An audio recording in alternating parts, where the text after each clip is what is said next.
एक तरफ महामारी तो दूसरी तरफ चुनाव, एक तरफ महामारी तो दूसरी तरफ चुनाव, एक तरफ महामारी का प्रोटोकॉल तो दूसरी तरफ चुनावी रैली और मतदान केंद्रों के बाहर भीड़। इसी दुविधा के बीच बंगाल में 7वें चरण के लिए वोट डाले गए, तो वहीं उत्तर प्रदेश के पंचायत चुनावों के लिए भी मतदान हुआ।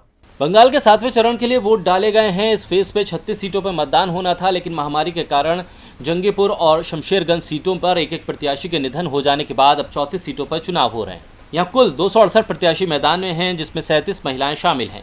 इस फेज पे टीएमसी और बीजेपी की तरफ से कई दिग्गजों की साख दांव पर है।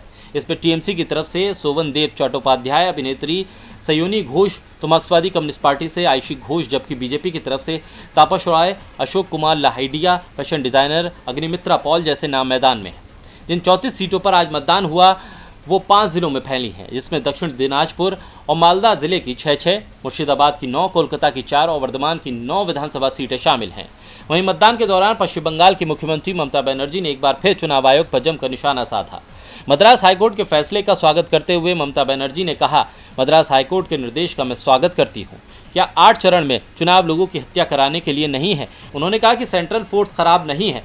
सीएम ममता बनर्जी ने कहा कि भारतीय जनता पार्टी हर सीट पर हारेगी। निर्वाचन आयोग को मैं कटघरे में खड़ा करूंगी, क्योंकि वो महामारी के लिए जिम्मेदार है। हम कॉन्स्टिट्यूशनल बेंच में जाएंगे। वहीं उत्तर प्रदेश में पंचायत चुनाव के लिए भी वोट डाले गए, जहां हिंसा के बीच लोगों ने बढ़ चढ़कर मतदान किया। उत्तर प्रदेश में पंचायत चुनाव के तीसरे चरण के लिए 20 जिलों में वोटिंग हुई। फिरोजाबाद के जसराना ब्लॉक के नगला परदमन में फर्जी वोट डालने को लेकर पोलिंग बूथ पर जमकर फायरिंग हुई। पोलिंग बूथ के अंदर पथराव, लाठी डंडे चले।